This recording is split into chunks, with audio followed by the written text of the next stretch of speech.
All right, what's up? It's a special episode. We are back. We are right down the middle. And you know who that means. We're right down the middle with Mr. Fonzie. Bill Alfonso is in the house, and we're here to talk a little Florida wrestling, his early days in pro wrestling. Hey, Dominic Daddy. Good to see you, Fonzie. How are you, man? All good, man. Down in Tampa Bay, beautiful weather. Life is good. My tall, blonde Hungarian wife put a little bit of powder on my thing so my forehead doesn't shine, too much. Hey, all right. You're looking great, Fonzie. It's great to be here. Daddy. Yeah, it's great to be here with you and connect and talk about a fascinating territory that I'm excited to learn more about, too, and kind of dive in a little bit. Florida was one of the premier territories in the country. People were just knocking on the door trying to get in. There's only so many slots to get in, but, that was one of the premier territories in the country. What do you think overall? Like, from what I was gathering too, a lot of what Florida did initially was transferred over to Jim Crockett Promotions when a lot of that talent moved over. Somebody like Dusty kind of like right towards the end, towards like 80, 87, 88, 89, when the territories start folding up, and they were going to WCW, and of course Crockett tried to take over nationwide, but that didn't work out. He didn't have the money to compete with Ted Turner and Vince, but he tried, and it went on. It went on for sure, yeah, and it lasted to what year? You were there till 90, right? 90 or 91? Well, it kind of started closing up about 87, and then a couple more years they were trying to run it with, competing with WCW and all that in a smaller scale. But we had no big talent. All the talent was gone. Yeah. But we're still running a little bit. Then eventually I went to WCW 91. Yeah. Because right around when 85 started kicking off is when WWE started scooping up all that talent and coming in there. Yeah. So, yeah, it became more of an issue for the territory days and stuff like that. But let's double back, though. I know you've told the story before, but it's always good for a reminder. How did you get involved in the territory, in the Florida territory business? Lucky, I told the story about my dad coming home with 2 tickets. He was a friend with Frank Klein, the sports editor for the Tampa newspaper, and they used to comp him tickets to wrestling because they wrote a column, who was going to wrestle on Tuesday nights, and then they would write the results, who won, who lost. And my dad came home with 2 tickets on a Friday night and said, "Hey, Billy, I got tickets to wrestling." I said, "Wrestling? What's that?" I was 12, 13 years old. I'd never seen it on TV, never. So curiosity got me, and I went that Tuesday night and fell in love with the business. Seeing Eddie Graham with the blonde hair, and Bobo Brazil, and all these guys. I said, "Damn, man!" But I was so small; I was like 150 pounds back then, so no way I can compete in wrestling. But next best thing would be, I wiggle my way into refereeing. So you initially got your start. Was it in Texas, right?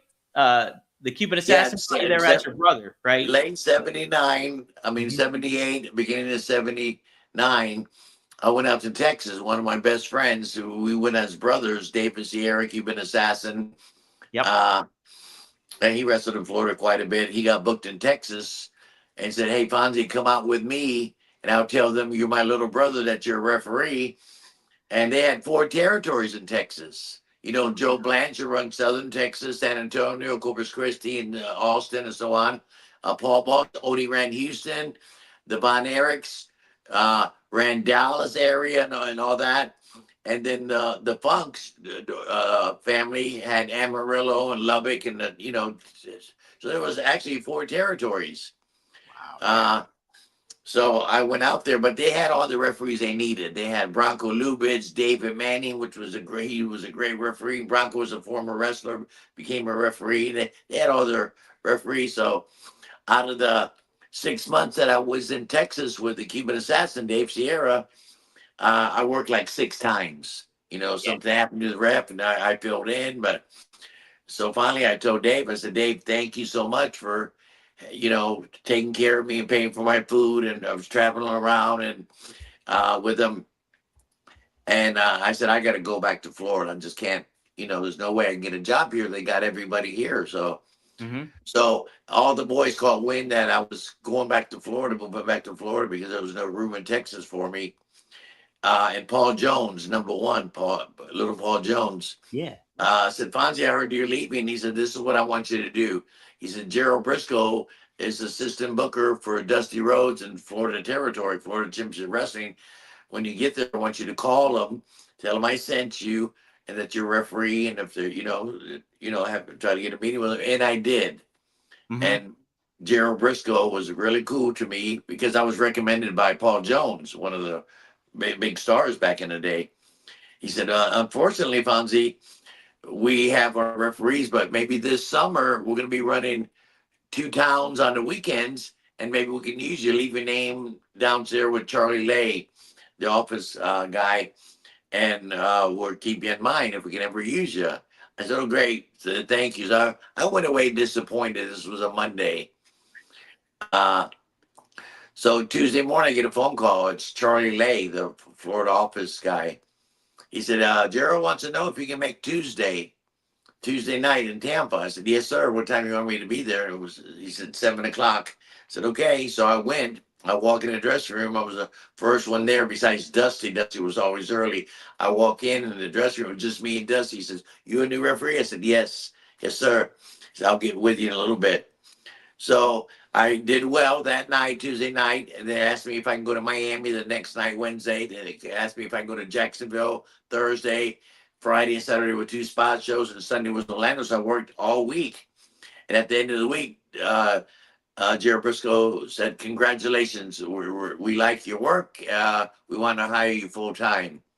But they had the referees. What happened, I've told this story many times. I might have told it on our podcast or Van Dam's or whatever. What happened was Monday night was West Palm. It's a 200-mile from, we were based out of Tampa. Mm-hmm. The office was in Tampa, Sportatorium. So we're based out of Tampa. And every Monday was West Palm. Every Tuesday was Tampa. Every Wednesday was Miami.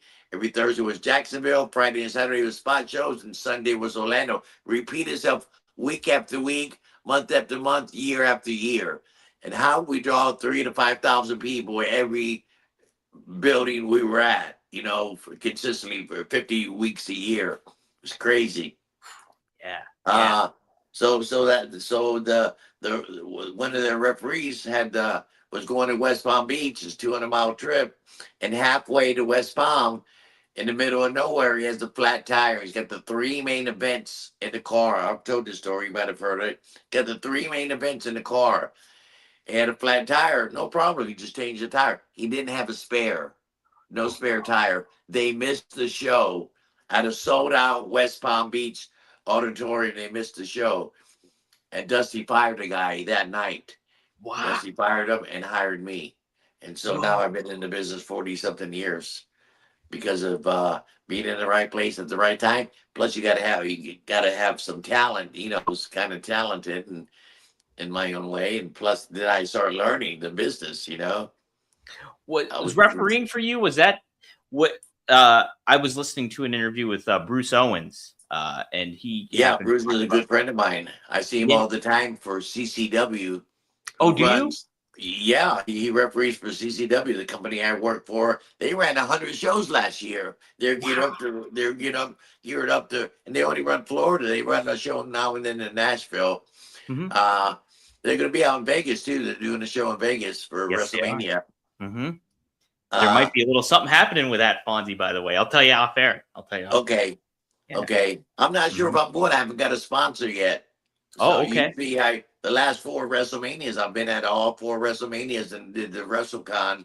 But I've had a sponsor, fly me out, give me a payday, like the toy, like WoW, the video game company, they flew me out to and stuff, and I've had different sponsors. But so far, haven't had a sponsor yet. But still got a month to go, so I may be out there. That'd be great to see you there for sure. Yeah, so I started working the Florida Territory. That in May of 1980, they hired me. Mm-hmm. And I learned so much from Dusty and Eddie Graham, Hiro Matsuda, who was a part owner of the company. Dusty owned a part of the company. Duke Tanaka, Pat Tanaka's dad, owned a part of the company. Hiro Matsuda and Eddie Graham and all those guys. And that's where I learned the business, in detail. working What with Dusty. as far as the refereeing going, when you just got in the ring, like Bruce Owens, he said when he was trained to be a referee, it was baptism by fire. He just learned on the go in a lot of the ways. Was that the same for Right. you too? Kinda. Uh-huh. I remember my dad came home with the 2 tickets, and now I'm hooked on wrestling. So from the age of 13 to the age of 17 or 18, I would go every Tuesday night and Yeah, watch yeah. wrestling. So it rubbed off on me. I loved the business that much, and it kind of rubbed off on me. So I thought I knew the business, a little bit from seeing it and stuff, but I really didn't know the details and stuff until I got in and got hired by Gerald Briscoe in Florida in 1980, then start learning the business. How old were you then, Fonzie? I guess I was 21, 21-ish, Yeah, 20. yeah. Wow. I Yeah, I know was young. you were sharing me clips via text and stuff like that, and I was went back and watching some of those matches and stuff like that, and it's like you're there with Ron Bass and some other guys too. Ron Bass and Mike Rotunda was the one match I saw, and it was yeah, you're young Fonzie in there, so it's pretty neat to Yeah, I see. was in my early 20s, man. Yeah. And I kind of learned on the fly. And, I had Dusty as a teacher. You Mm-hmm. know, I was late one time. I came into Orlando. I had been working like 6 months or something. And I got there. Dusty wanted me there at 7 o'clock because back then the heels and the baby faces would get dressed in two separate dressing rooms. They wouldn't see each other until they got into the ring. Yes. Yeah. They're far apart. You got caught if a good guy and a bad guy, heel and a baby face, got caught riding together. That's firing material. You can get fired for that. It's Mhm. really secretive, really kayfabe back in the day, really protected, and the people had a feeling it was a work, but they didn't really. Well, that had to be real. Some of it's real, some of it's not. Some of it's staged, some of it's not. But So anyway, I was late one Uh-huh. day. I got there at 7:15 because Dusty wanted me there at 7. He'd give me all the matches and the lineup, and give me the win-loss record, and I'd go over to the heel side and carry over the finishes and all that. So I got there at 7:15, and Dusty was pacing. Hey, why are you late? I said, oh, the place is sold out. The line was so long to get in. He said, leave early. Leave earlier. I was never late again. Yeah. So my theory was, and still to this day, I'd rather be 2 hours early than 5 minutes late. Yeah. No Oh, that's a great yeah. disrespectful of Foggy, so Dusty rubbed that into me. It's one of the many things Dusty taught me. Yeah, that's great. Yeah, no, it's like Dusty seemed like he would draw a hard line with a lot of that stuff, right? Oh yeah, yeah. Hmm. You do your job. You on your A game. No problems. But you do not fuck up because Do not. there's only so many jobs. There's only 30 jobs, including the referee, the ring crew, all the talent, the underneath talent, the main events, the middle guys. And people were dying to come in to the territory. So Right. but back then, the territories would exchange talent. So somebody would come in for 6 months and work the territory, then they'd go to Bill Watts' territory. They'd stay there for 6 months. Then they'd go to Dallas or work for the Von Erichs for a year. Then they'd go out to Oregon and work for Don Owens out there. Uh, or go to Bill Watts and work in Louisiana, or go to Kansas City and work for Harley Race. All those territories. Yeah. What let's talk a little bit about Eddie Graham and interacting with him. How was your relationship with him? What was your first impression of him when you actually were working for Florida?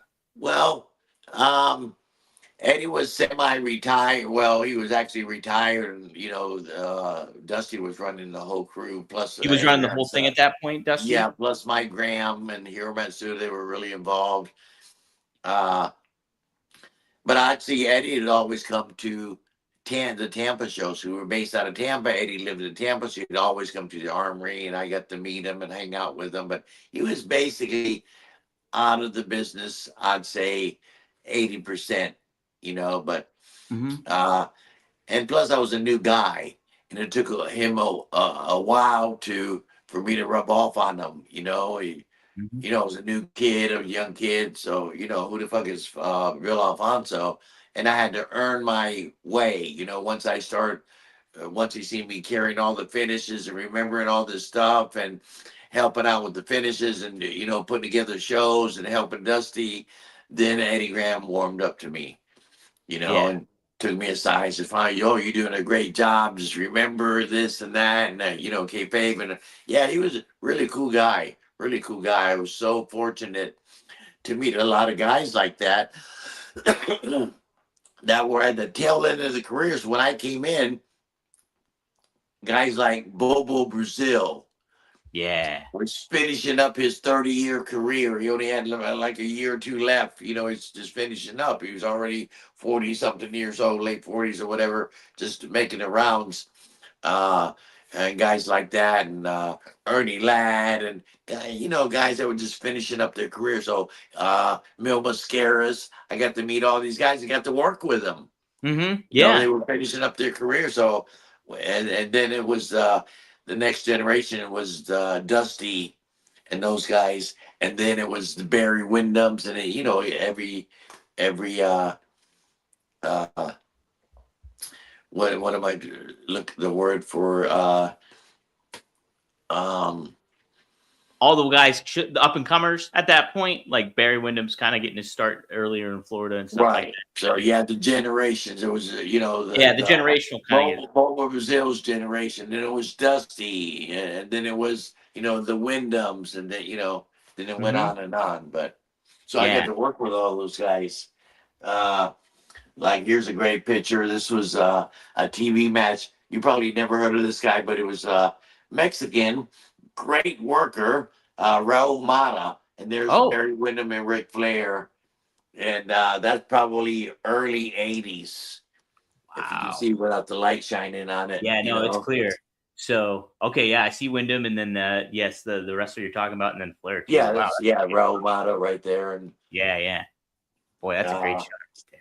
yeah. So I was so fortunate to work, do all these TV. There's so much footage. I got so much footage working with these guys, and back, now you go to X or any of the fucking, social media and pull up stuff, But back then, how we got our news was from magazines. Yep. But these were the thing back in the day. This is how we knew who was wrestling who, what the territories were doing. There's Dusty and Kevin Sullivan to cover the magazine, and me being a main event referee, I would make all kind of covers, and I was in so many magazines. I got stacks. I got hundreds of these old magazines, and I'm in 90% of them. Because Florida territory was so hot. So my whole life's been documented. Right. I pull up some of the footage that I sent you. I texted you the other day. Some of the TV shows. Mm-hmm. Uh, People send them to me, and there's a old Florida Championship Wrestling that you can subscribe to and watch all the old Florida shows. Yeah. And then Yeah. and I watch them, and then I always tell my beautiful, tall, blonde Hungarian wife, Christine, you want to see what I look like in 1983? You want to see what I look like in 1986? Or so my whole life's been documented. It's pretty cool, It's Right. pretty cool. What a catalog of a career, with and a documentation of it all too at the same time. Yeah, Pretty damn fun. exactly. And got to Yeah. work with all these guys from Billy Jack to Andre the Giant. Look at that photo. Look at Yeah, that. this was in the early '80s. Mm-hmm. This was in the very early '80s, and it was a referee's job. And my job, the in the territories, we'd have people like the world champion, whoever it was. It was either Harley Race. Mm-hmm. See that belt I'm holding up? Oh And yeah. here's the belt. Here's the belt right here. Yeah. Look at It's that. the same. Well, this is a replica, but Harley Race gave me this belt. Yeah. Somebody made it for Harley Race. After he adopted to Ric Flair, Harley Race gave me this belt. Somebody made it for him. He said, Fonzie, I want you to have this belt because I refereed so many of his matches. It was very cool. Somebody could offer me $5,000 for this belt. I might sell it for $5,000, but it's not for sale. Because you can probably order one to find one, somewhere, one of the belt makers. But Harley Race gave me this belt, Yeah. So That's definitely. that's a pretty cool thing. And here it is again. Here's the belt again with me holding it over Ric Flair. Yeah. That's that same belt. Ric Flair's all juiced up, and that's probably in the mid '80s because of when I started. Harley was champion, and Dusty got it. And then finally, Ric Flair got it, and so. But anyway, it was my job when the specialty guys like the world champion would come in and work the 7 day tour. You know, work with our big baby, whoever was the top guy. Work with Dusty or or Billy Jack or Barry Windham or whoever was our top baby faces. The world champion would come in for the week uh, like the midgets, the specialty items, the midgets would come in 4 or 5 times a year.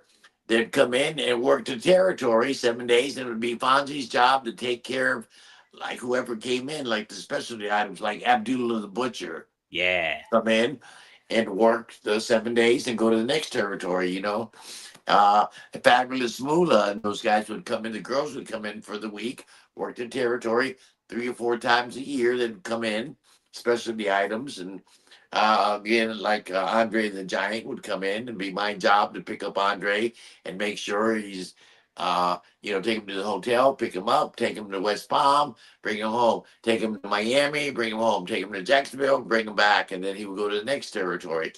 So I got some pretty cool stories, and here's a great picture. You guys have heard of that famous?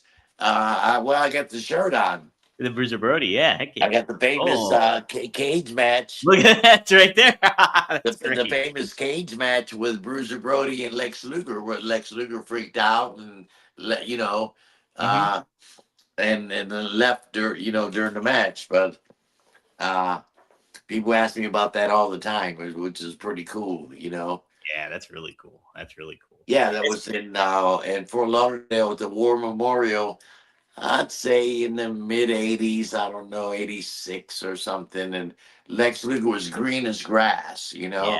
Yeah. He had just broken the business. Had been in about a year. It was a bad booking. They shouldn't have never put Brody and Luger in because they were grooming Lex Luger to become a big star, and Yeah. they were hand picking his opponents and stuff like that. Then they bring in Bruiser Brody and they put him with Lex Luger in the cage. Bruiser Brody had been in the business years and temperamental, a big star. He conduct good business, but they put him in with this green guy, and, Yeah. the match didn't go as planned and didn't go spectacular. And Luger ended up freaking out, which he thought Brody was going to kill him, so I said, Fonzie, what I do is I grab me, throw me against the cage, I DQ you. But we got out of it. It was just a bad booking that should have never happened. They shouldn't have put Luger with Brody in a cage, especially. What happens in that kind of situation where Brody kind of like uh takes? I guess did he take advantage? Would you say he took advantage of Luger in that regard? No, No. he just took advantage of the situation. Said, "Hey, this green guy." Hmm. Uh, and Luger was trying to do things to Brody, and Brody would no sell him. He was waiting for Luger to say, listen. Usually the heels would run especially an experienced heel like Bruiser Brody Hmm. would call the match, and all you do is listen. He'll tell you, he'll make you look good, and he'll beat the fuck out of you, not hurt you, but and then you Yeah. make you come back, and then we go into the finish. But uh, yeah, So Luger was pretty naive at this point, and he was just very not. naive, very Yeah. naive, and turned out Lex Luger. Yeah. Look what it became. It became Hall of Famer. Yeah. Hall of Famer. He's Lex Luger, a big star. And he was never, even though he had been in the business 20 years, he still wasn't a polished, fantastic worker like Barry. But he got by really good. His body, he looked like a fucking $1 million. Yeah. Right. Uh, and he can work to some capacity, but he was never a polished worker like Flair or Wyndham but he did well. He made a ton of money, he looked great, admired. He's a Hall of Famer, and I see him all the time at conventions and stuff, and loves me. Hey, Fonzie, you remember the Brody match? I was like, yeah, of course I do. So there was no heat on Brody then for what happened. No, No. no, it was the match should have never happened. It was a bad booking from the office. The office should have never put those guys together, Yeah. and the office wasn't there. at the building that night. It was just one of the agents. I think it was Danny Miller, Mm-hmm. uh, um, and me running Mm-hmm. the show that night. And Yeah. How about so if that? Dusty would have been there, or Eddie, or somebody, in the office, it might have been a different story. But Different kind of it story. is, it was what it was. Mhm. Right. But it's a great match. It was people still ask me about that match 40 something years later. Fonzie, tell me Right. about the cage match. And I was writing. I made t-shirts. I made 100 of these shirts and gave most of them to Bruiser Brody's wife. Oh, that's great. Yeah. And Barbara, she's awesome. Barbara. yeah, Yeah. yeah, she's a sweetheart. She's So great. I kept a couple of them. There you go. So as far as what else did I want? Oh yeah. So Bruce Owens told a story too, and you mentioned the midgets and stuff like that. He said the one time, one of his first when he was first backstage or something like that, one of his assignments was to sit one of the midgets. And Little here, Tokyo or somebody. Little Tokyo, yes. And apparently it was a rib. Like it was, they were just ribbing him. Did you get early on? Did people rib you in Florida? Well, I was kind of in the office after a while, so they not too many ribs on me. Not No. too many ribs on me. Yeah. Yeah. That's pretty funny though. I was one of the lucky ones. I was working hard all the time. I was helping running the shows and stuff, so I didn't get time to. I was busy. By the time I got there at 7 o'clock, by the time the matches were over at 10:20, Yeah. Wow. And then we would drive. So remember, West Palm on Mondays, Tampa Tuesdays. We were working 7 days a week, traveling, doing close to 2,000 miles a week traveling. Wow. Just going to West Palm there and back is 400 miles. Miami, that's 600 miles. So between West Palm and 2 days in Miami, that's 1,000 miles in 2 days. That's Tampa, crazy. you're home in Tampa. Jacksonville was 200 up, 200 back. Orlando was 100 miles there, 100 miles back. And Friday, Saturday, we usually spot shows. Could be Lakeland Civic Center or Bayfront Center, which was uh, they would run there like 4 or 5 times a year as a big show. Like Mm-hmm. they ran it, and holidays were big nights for us, like Thanksgiving night or Christmas night. Bayfront Center, Dusty Rhodes and Kevin Sullivan in a cage, lose leave town, and here comes Santa Claus and passes. Santa Claus passes Kevin Sullivan some brass knuckles, and he hits Dusty, and Dusty got covered by Kevin. 1, 2, 3, he's got to leave town. People Yeah. were shocked, and Yeah. Santa Claus was Jake the Snake Roberts. Wow. Yeah. So That's it was a awesome. big angle, and Dusty came back as the Midnight Rider Midnight with the Rider. mask on, and pretty good. So I got to work with all these guys. Look at young Paul Heyman in this picture. Paul Yeah. Heyman came down in the early 80s, might have been 82 or 83. I'm not sure exactly what year it was, but we were both young as fuck. He came down with a guy named Tombstone. Like I went to Texas with the Cuban Assassin with Dave Sierra. Mm-hmm. Paul Heyman came down with Tombstone, and Tombstone had like a 6-month verbal contract to work, and Paul Heyman would make the loop, and he was a photographer, and he's trying to break into business and stuff, and I at that time when he was here, I was assistant booker. With Bob Root was the booker. We went through a lot of bookers. Dutch Yeah. Mantel was a booker. Bob Root was a booker. Michael Of Hayes, course, was it Michael Hayes at one point? Michael Hayes was a booker. Dusty, and after Dusty left, they had all these. Wahoo McDaniel was a booker, and they knew that I had been in the territory, and Dusty rubbed off on me, so I was really knew the territory. So every booker always asked me, I always was helping the bookers out. And Yeah. when they offered Bob Roop the booker, he says, I'll accept being the booker, but I want Fonzie to be my assistant booker. And he agreed to that. So I had a little power to hire and fire somebody. That's awesome. So Paul Heyman came down and said, Fonzie, I'm going to be here for the summer with Tombstone, a wrestler named Tombstone. He was out of Baltimore, I think, and they were good friends. And so Tombstone was leaving the territory. He was going to finish up in 2 weeks. And Paul Heyman came up to me and said, I've told this story. You might have heard it. Paul Heyman came up to me and said, Tombstone's leaving, and so am I with Tombstone. You think there's a way that I can go to the ring with Tombstone, and Tombstone's working with Scott Hall Yeah. before Rachel Roy was Scott Hall, and Scott Hall's finish was he'd press slam the guy. So he said, Fonzie, do you think there's any way I can go to the ring and manage Tombstone? He's leaving in 2 weeks, so I get 2 weeks in. Mm-hmm. And he came up to me, he had a pair of Levi's, an old pair of Converse, and a T-shirt. I said, well, you certainly can't go to the ring like that. Do you have money to buy a suit? I didn't know his parents were super wealthy and, Scarsdale, New York. And Boyman was a great guy. Yeah. End up good, working out good for me because he brought me into ECW and I had that big run in ECW with Van Dam, Taz, and Sabu. Right. Full circle.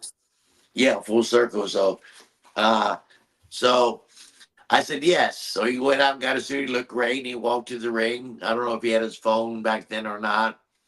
I think that had came later. And Scott Hall would press slam him at the end of the match, press slam Paul Heyman, and here's a picture of me standing over Paul Heyman. There's a young Paul Heyman. Yeah, look at that. Look how young he is. Holy smokes. He looks like he's 16.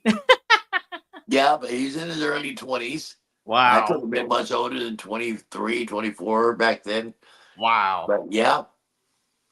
Man, what a great photo. And he never forgot that. So I was glad and I told Paul Heyman this. I said, Paul, I'm glad I didn't say, hey, fuck off, kid. You can't go to the ring. Who the fuck are you? You can't be a manager. I was nice to him, gave him a break like somebody gave me a break and paid him forward. And he was good. And then he leaves the territory. Next thing you know, he's a big AWA superstar for Vern Gagne and becomes one of the biggest names in the business, Right. Started ECW and so on. Now he's a big shot in WWE, and he's really a big shot. But I got to meet so many guys. I worked with so many guys. Here's another great picture of superstar Billy Graham. Wow. And was that when he was doing the karate stuff? Yes. Yes. Yeah. It was great to meet him. Oh my God, it was very cool. So, I watched these guys growing up. Right. Oh man. I didn't get to work with all these guys. It's incredible. Yeah. Incredible, man. And Dusty was really good to me.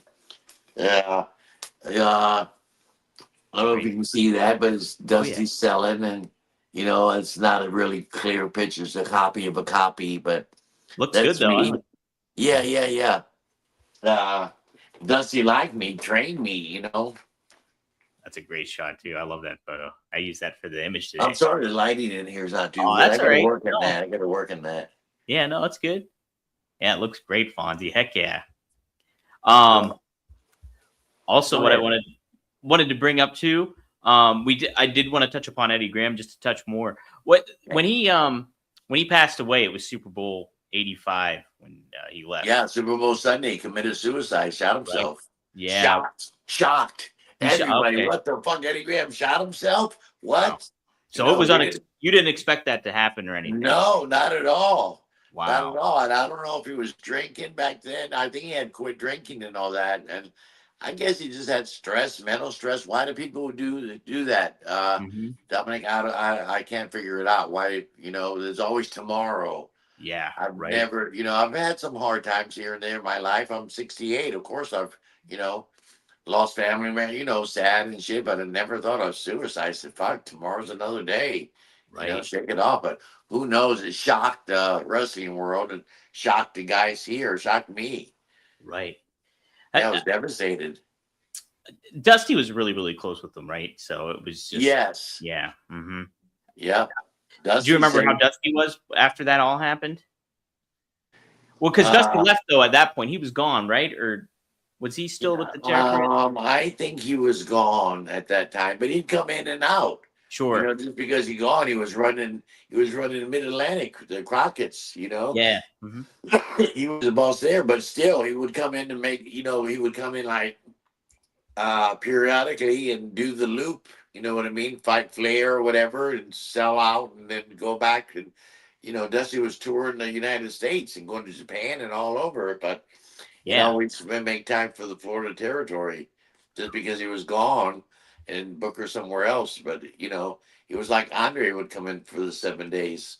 Right. The The Sheik would come in now and then, Sabu's uncle, uh, Moolah and the girls, the midgets and Abdullah the Butcher, any big name with specialty items would come in for the week, several times a year and Yeah. draw big money. Oh Come yeah. in and draw big money and leave. And like, man, and what a time too to just have that, like, a great formula for that time period. Yeah, Really relying on ticket sales, but yeah, somebody leaves, absence makes the heart grow fonder. Then they come back and they get a big right. pop or get a big crowd Well, and coming in. then and yeah, but the specialty items like Abby, Abdullah the Butcher, and Andre, and the midgets and the girls would come in for the week, and a couple other specialty people. Hmm. That was exciting for the fans. Yeah.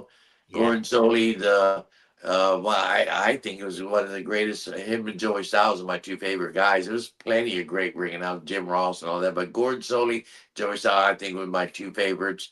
Gordon Soley was, ahead of his time and Hmm. fantastic. He made championship wrestling from Florida. He had that great delivery where it's just like the professional kind of dry delivery in regards to with other colorful personalities. So it was a great Right. balance, I think, with Yeah, Eddie. they were treated like a shoe, like, he Mhm. make people believe, you Yeah. know. He Yeah. was fantastic. Gordon Really was good great stuff. to work with. Yeah.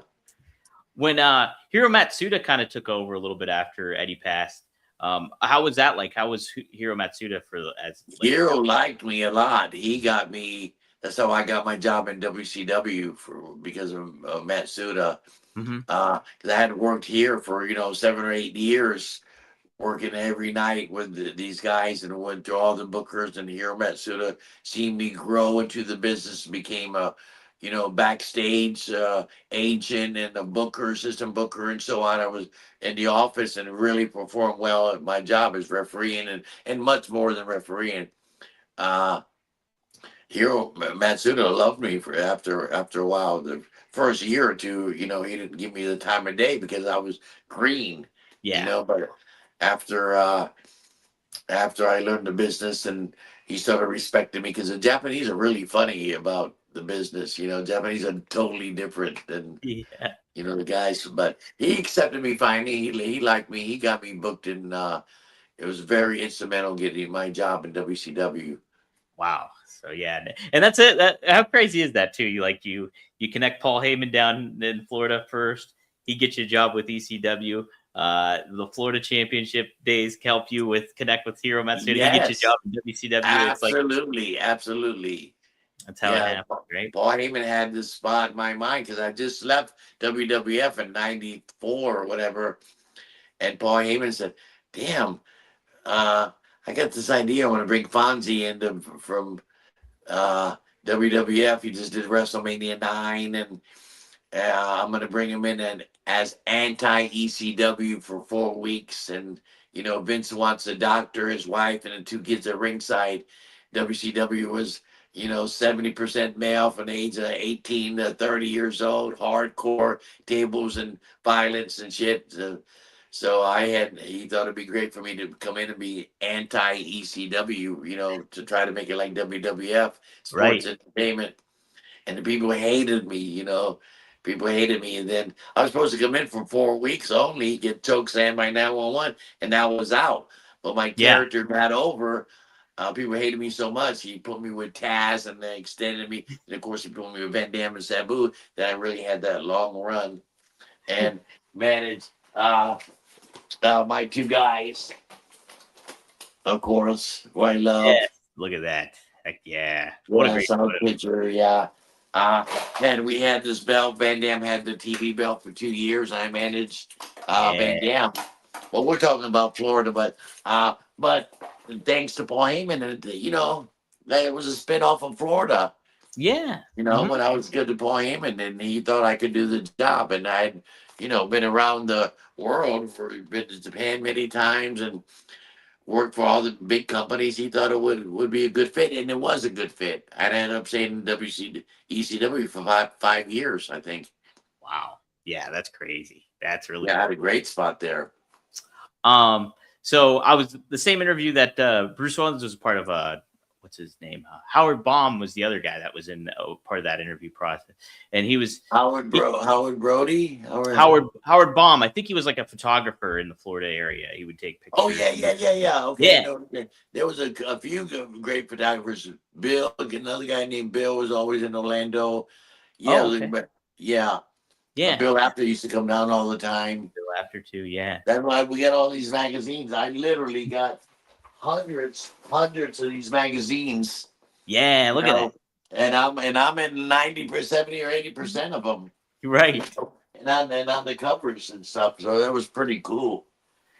But Howard was saying too how back then. Yeah, I know exactly what you're talking about, Howard, now. Yeah, in the early 80s, like around the 82, 83, when Dusty Rhodes would come out, there'd be nothing like a Dusty Rhodes pop in comparison to anything else. Even if you were Dusty was a mega star. Yeah. Big star. All over the country, not just here. Right. All over the country, man. They put the belt on me, had the NWA belt that Flair had. And, yep, same belt. Harley Race had it. And yeah, Dusty was a big draw big money, man. Big time, yeah. And and what he mentioned too, and I'll get your take on this too, around the time of when Dusty left, it was like Dusty was super popular at the time, but in the Florida territory, everybody's pretty much used to him at that point. So it kind of did make sense for him to move on and kind of reinvigorate, a new audience. But like we talked about earlier, Dusty brought a lot of his personality and style and some of the storyline aspects to Jim Crockett Promotions that took place a lot in Florida. And at that time, Jim Crockett's promotion called Mid-Atlantic. They were in the Carolinas. They were based out of Charlotte, and Flair. A lot of big names lived up there. Terry Allen, all those guys, the Andersons and Ole and Orrin, and that place was on fire. And Dusty was in charge of that. And I ended up going up there, for a while. Yeah, man. Working with Dusty brought me up there. Yeah, it was fantastic. Yeah, it's kind of neat to see it, because people always talk about how WWE took a lot from all the other territories. Obviously, Hulkamania started in the AWA. Hulkamania didn't start in WWE, but once Hogan went to WWE, they really exploited it and made it big time and big time. Hulkamania started right here in Tampa. Right. Hulk Hogan was a Tampa kid, went to playing high school, and wanted to become a wrestler. He was a big kid, and big arms and stuff. And Hiro Matsuda trained him. Actually broke his leg. Shoot. Yeah, I don't know how bad he broke it, but he actually broke his leg. It's documented the story. And then Hogan eventually moved on to Vergania and all that, became a huge big star. And of course, when he hit Vince, Hulkamania was born, and WrestleMania 1, and pretty cool. And I was on WrestleMania 9 with Hulk Hogan. Yeah. Well, so this is a naive question to me. Did Hogan wrestle in Florida at all, for under Eddie Graham or any that promotion? Very, very little. They trained him here, and they got him a spot out because they don't want to break him in here because it's known, as an athlete here. But they trained him here. They beat his ass for a long time and then sent him on his way. But they trained him. They didn't want him here for whatever reason, Florida? There was no spot for him here yet. Okay. There's no spot. We had our guys. It's hard to get a spot. There's 1,000 guys that can wrestle, but only, 20 jobs a year open up in WWE. You know what I mean? You got to be in the right place at the right time and have some talent. So we had all our guys, but they said, well, we'll use Hogan later on. Let him go get some experience. How did Dusty feel about Hogan, especially when Hogan started to really blow up and get popular? Oh, everybody loved him. Yeah. Everybody loved him. People say, he got a big head. And he did. He was Hulk Hogan. You can have a big head if you want, but he was diplomatic. He was a great guy. Now, was there kind of a competitive nature, though, of it, too, where Dusty was like, oh, man, I'm a big star, and I want to, in Hogan. No, because there was the territories, they were spread out. They could be 5 big. Look, there was Ric Flair, Harley Race, Terry Funk, Dusty, this guy, Abdullah the Butcher, all these guys. There was 10 big stars. Hogan just happened to be one of the biggest. Dusty and Hogan were two of the biggest, and Ric Flair were there was 4 or 5 huge stars back then. So there's plenty of places for them to wrestle and not be envious of each other. But Yeah, they might have been a little envy of each other here and sure. there. But That's they kind of they what I wouldn't would show think. it because they were professionals. Yeah, and that's the thing too, is like there's just that competitive nature of like, oh, yeah, that guy's doing it good for him, but I could do it better. Or there's that kind of Yeah, natural kind of ego instinct that top stars yeah, have that you have to do to survive. Basically, it's like yeah, that's what makes absolutely. wrestling so great. So, what else did I want to ask you? We'll take some live questions here. Shout out to Chad Driggers. He actually is helping. I need to share the link. Abdul the Butcher has a GoFundMe going on. He has I think Chad's out of Atlanta. That's one of my boys. yeah, correct. He's Yes. a really good friend of mine, and I Yeah. like him. He's got a great looking wife. She's Super hot. nice guy. Yeah, Yeah, oh, yeah. I love Chad. Yeah, Super nice yeah. guy, and he's been trying to help out Abdul. So I'll share the link of the GoFundMe in the description here of the show. Yeah, But Abby's having problems right now. yeah, he is. But Yeah. there's luckily Chad's been raising some good money for him and helping him out, and so trying to help that family and the Abby's family out in that regard. So, but he does ask a fun question here. Did you ever see Dusty sing karaoke at the bar?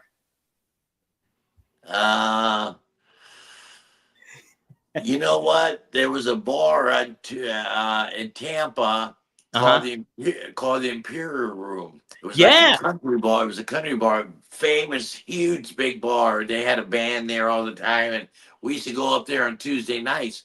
But because remember we were in West Palm on Mondays and Miami on Wednesdays, so we were gone. We'd come back to town. It'd be 3 or 4 in the morning, so we could. But on Tuesday nights we'd go to this bar and they have a band there, and they'd call Dusty up on stage, and he'd sing a Hank Jr. song or a Merle Haggard song or Oh something. yeah. Yeah. It wasn't karaoke. You grabbed the mic and sang it. No karaoke back then in the 80s. Yeah. but you definitely get a Dusty singing Oh, experience. yeah, yeah, yeah. Yeah, people pop, does he go with his jeans and cowboy boots? All that rubbed off on me too. I was never a cowboy boot guy or, I was a jean guy, but, working with Dusty, I ended up buying, ostrich cowboy boots and the jeans. And I thought I wanted to emulate Dusty. Everybody wanted to be like Dusty. So we all ended up listening to country music and wearing boots and all that. Yeah. Pretty Oh man. cool.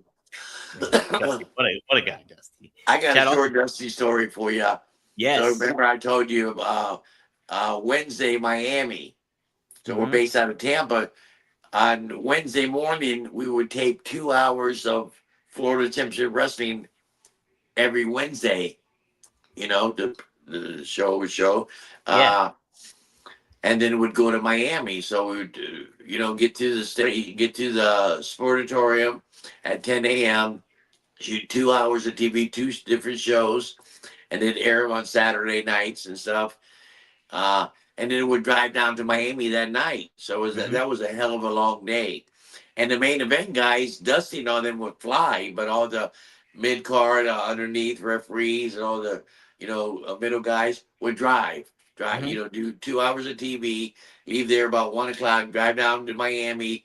The show would start at 8. Do the show, drive back to Tampa that night because the next night, the next day we were in Jacksonville and we got paid on Thursday, so we'd come back and so once in a while, Dusty would say to me, "Hey Fonzie, baby, there's a spot for you on the airplane." They would fly. And I Oh would yeah. drive with, I would drive with Kevin Sullivan or Sir Oliver Humperdinck and Ron Bass or whoever, Jake the Snake, different guys.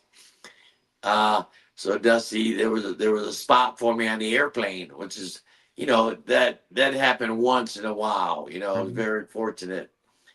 Uh, so I think it was Mulligan and Dusty and a couple other guys, big stars, and Fonzie. So I'm a novelty piece for them in the airplane. They fly every week, and Fonzie flies once or twice a year with them. Yeah. So they got me drunk. Okay. They got me fucking drunk, and I wasn't a big drinker back then. Now I'm an excellent drink. After 40 years, I can, drink like Ric Flair, Daddy. Uh, So they got me drunk on Jack Daniels or whatever the fuck they were drinking, and I was so drunk. And Dusty had to give me a ride home from the airport, from the little airport. private airport, give me a ride home. And they got me so drunk when we got close, I couldn't find my house. I was so drunk, I couldn't find my house. So we pull up to a little general. It was like a 7-Eleven, but it was like 2 blocks from my house. And Dusty said, "Hey, I'm tired. We've been driving around for a half hour trying to find your house. I'm so drunk I couldn't even fucking." So I sucker punched Dusty in his car. I Oh, fucking hit him bam hard as I can. I was drunk. I sucker punched him as a fuck you. And he said, "That's it." So he got my bag, threw out of his truck, and he left me there at the fucking 7-Eleven, the Little General. So the cops pull up, and the cops put me in the car, and they end up finding my house, the cops. So they were kind of a cooser. I sucker punched Dusty. how Gave about him a that? little bit of a black eye. Yeah. He What was it fired like the me. next time you saw him then? He fired me. He fired you. But as a rib fire, Oh, okay. Oh, that's in front of all the boys, if I see what Fonzie, you're fired. But okay, finish up to it. But he was just kidding, you know. But it was their fault for getting me so drunk. I didn't know, you know, I couldn't find my house. Dustin got tired of driving around the neighborhood looking for my house. That's hilarious. What a great Yeah, story. that's a true story. Yeah, so but Dusty. Man, I tell you what, those early days, they had to be a blast for you just doing that kind of stuff. Like always busy, but I'm sure just a lot of fun that you had. Yeah, great stories on the road. Alligator stories with Roddy Piper. You might have heard me tell those stories. Great A too. near plane crash. Remember, I didn't fly a lot, because, you know, because the main event guys would fly. But anyway, it was Fonzie, Superstar Billy Graham, Sir Oliver Humperdinck, Ron Bass, and Kevin Sullivan flying down to Miami in a twin-engine prop plane. Okay. So we're taking off. We do TV Wednesday morning. We do 2 hours of TV. We drive to the airport. We jump on this little airplane. It holds, 5 people plus a pilot. And we're taking off. As we're taking off, we're taking off about a minute or two. As we're taking off, we're in the air. One of the right engines start to sputter. Now we're overweight. Superstar Billy Graham probably weighed 270. Kevin was probably 250. Humperdinck was 300 pounds. Ron Bass was 300 pounds. And thank God I was skinny little 150-pound guy. Yeah. We were overweight, So as takeoff, the plane would start. The right engine start conking out and come back on. And every time. Oh, sorry, Daddy. Plane crash. The plane crash. Plane crash, perfect. So every time the motor would sputter, the plane would do this, go sideways, like that, and then the motor would come back on and straighten up. And the pilot's going trying to fix everything and say, "Hey, mayday, mayday, we got to make emergency landing." They say, "Okay, bank and come back in." As we're banking and come right back, we're only in the air like 5 minutes, so we're banking, trying to come back, and the plane would cut off. The motor would stop working about every 30 seconds or 40 seconds. It would sputter, would go sideways. We thought we were going to crash. Sir Oliver Humperdinck turned white as a ghost. Superstar Billy Graham didn't say a fucking word. We thought we were going to die. Sure, yeah. Kevin Sullivan couldn't stop talking. It was fucking crazy. Hey, brother. And for some reason, God was on our side. And as we were landing, the fucking engine went out and didn't come back on. So we made it within 20 or 30 seconds. We would have been up there. We would have been, we might have been in a bad plane crash. So we got off the plane. We all kissed the ground. And said, "We're never going to get on that plane again." You know what I mean? Yeah. The next week, the guy called us up and said, "Hey, it was only a malfunction and it was a carburetor, so we got to fix it." We jumped on the same plane again and took off. Did you really? Yeah, it was crazy. But, we almost lost our lives, Yeah. I would be so we did paranoid to have a get back plane on. crash here with Buddy Colt was flying aircraft, and Bobby Shane died in the plane crash. I think Paul Jones, my guy Paul Jones, was in the plane of several wrestlers, and They all got all fucked up, and Bobby Shane lost his life in that plane crash. That wasn't the one Going to Flair was. Miami. That That was was that was before. That was that was before me. That was like in the mid to late 70s. was that the same one Flair was on? No, No, that okay. was out of Charlotte. Okay, that was out of Charlotte. Okay. Wow. Yeah. Yeah, there's been a lot of damn accidents. Guys lost their lives, and look what happened in Magnum TA. Right. Mm-hmm. Start making money. We're all buying these fucking. Me too. Fucking. I started making money back in the day. Of course, I bought a fucking Corvette, a fucking Porsche, all this shit. Terry Allen bought a fucking Porsche. He was Yeah. in the main event making big money. That's what you do. You start making money. You buy nice things. Yeah. And he wrecked the Porsche and fucked up his whole body. He never could wrestle again. Yeah. And he was like, I still see him at conventions and stuff. yeah. I love TA. He's a great person. But in his prime, he got hurt in a car crash. And look what happened to Joey Morella, Gorilla Monsoon's son. Yeah. You know, Yeah. Horrible. Coming home from a WWF show, not a far trip, and somehow, he crashed his car and died right there. Yeah. Crazy. Oh, so unfortunate. I know. Man, yeah, it's tough to hear all that stuff for sure. And when you're on the road or you're in the air and constantly like that, I guess, obviously stuff like that happens, but you really hope it does. Yeah. We've lost a lot of guys due to plane crashes, car crashes, heart attacks, accidental ODs. You know how the whole story. Probably lost 25 guys from David Von Erich to Rick Rude to, everybody. Yeah. All that stuff. Rob talks about it too. RVD talks about how like Soma's killed so many guys. Like, and If Van Dam would tell you, him and Sabu were taking Somas back in ECW. And now, if Van Dam was never a big drinker, yeah, I never seen him. Now he might have a cocktail now and then, but yeah, he does a little. If they drank when him and Sabu were doing the Somas, and they would call it the Soma Shuffle. You take so many of them and you do the shuffle. If they would have been drinking back then, that's what killed Louis Spicoli, the Somas and drinking. If they would have been drinking back then and taking the Somas, Van Dam wouldn't be here today. Yeah. And that's what RVD said too, is like when he saw what happened with Louis Spicoli, he was like, ooh, this is pretty dangerous. He's like, right. Thank God they got off him, and Sabu continued for a little while, but he got off him too. That's good. Yeah. Oh man. Saved their lives because they didn't drink. I never seen Sabu was never a big drinker either. Sabu wasn't either? Sabu didn't drink either? No. That's why they're alive. That's why they live so long. Van Dam's still alive and doing good.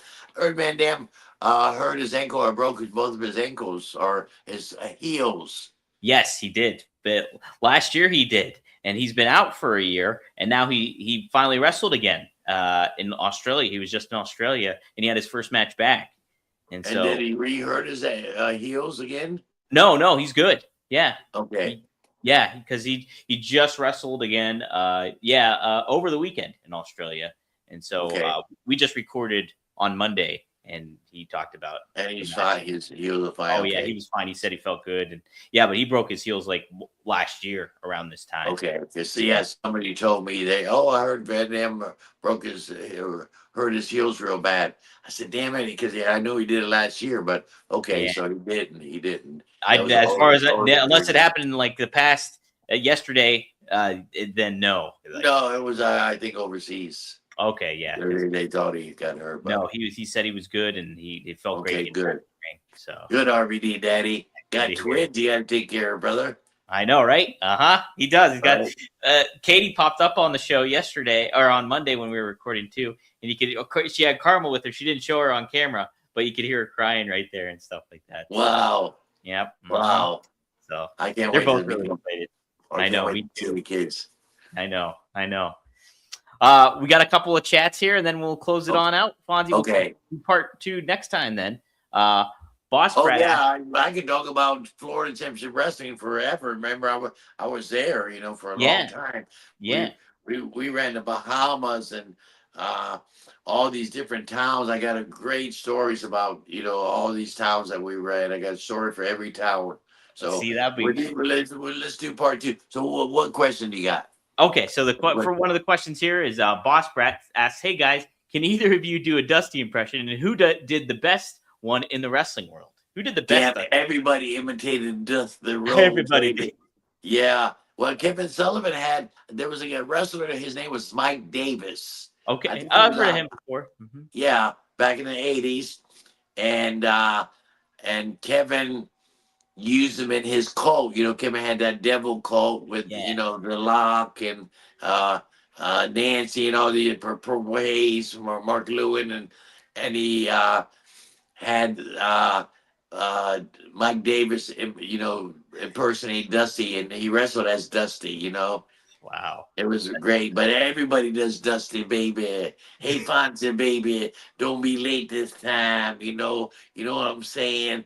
Harley Racer coming to town. We just sell out everywhere, baby.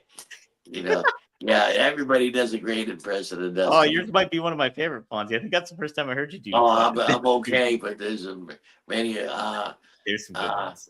Yeah, Yeah, daddy, definitely, daddy. There's so many good Dusties. and the lift, baby, The the lift. lift. You got to get the lift down for sure. Yeah. Then we had one more here. Let me see. Oh, here we go.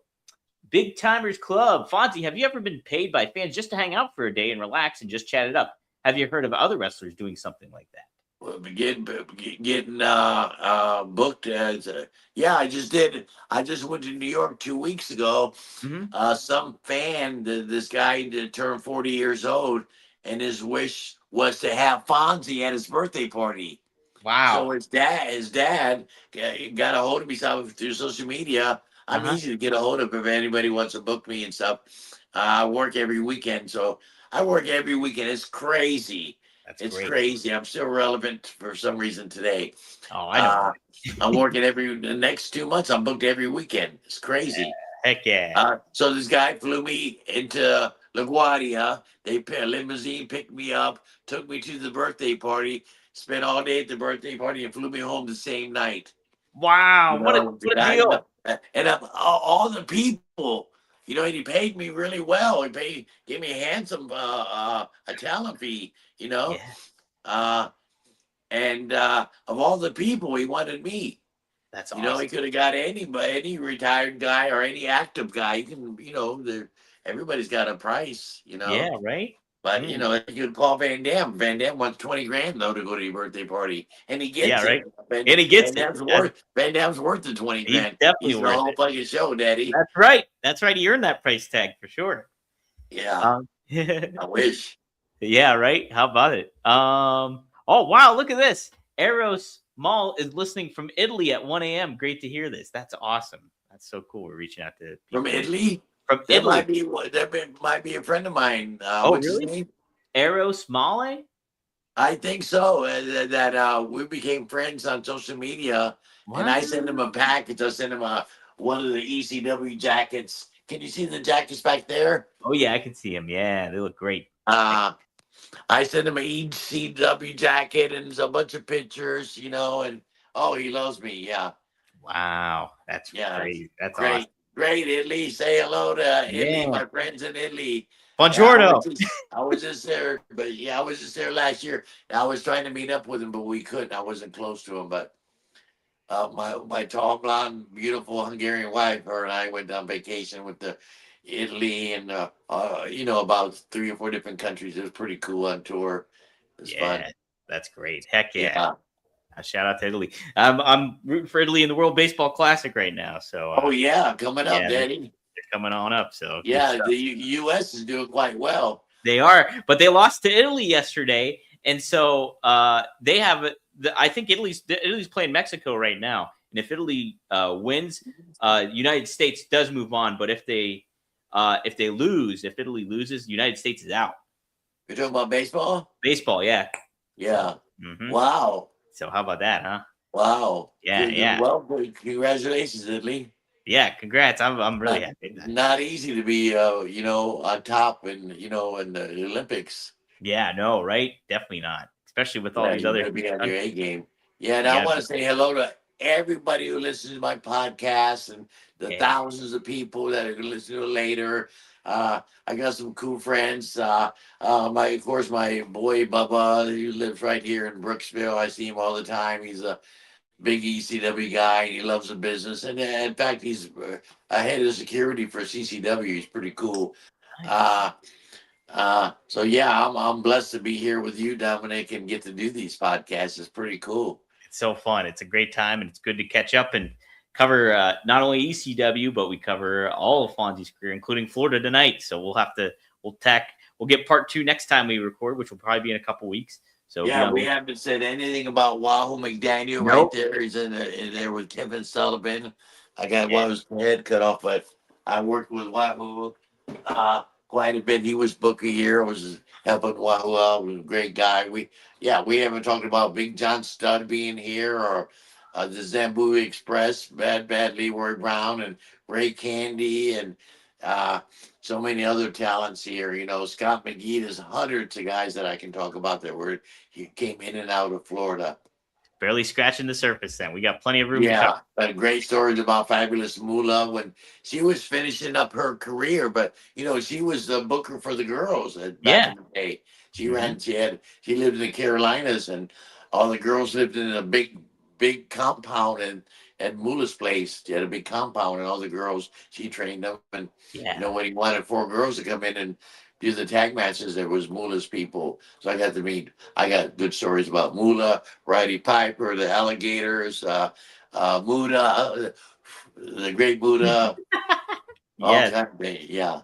Heck yeah. Well, cool. Fonzie, is there anything you do want to plug? What you have going on coming up or anything? I got something coming up. I'm in flying, and me and Pitbull and I, Gary Wolf, who he looks great. He just had a birthday a couple of days ago. We're in Ohio this weekend at the big convention up there. Oh, okay.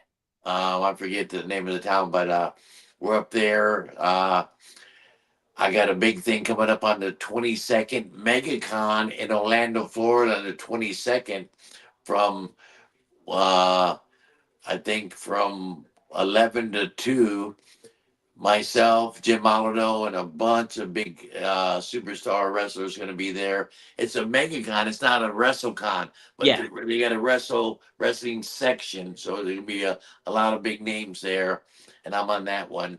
So I'm looking forward to that. Yeah, I got a lot of stuff coming up. I just can't think. I should have brought my book in here and walked through my book. Got some big shows. Got the March 21st.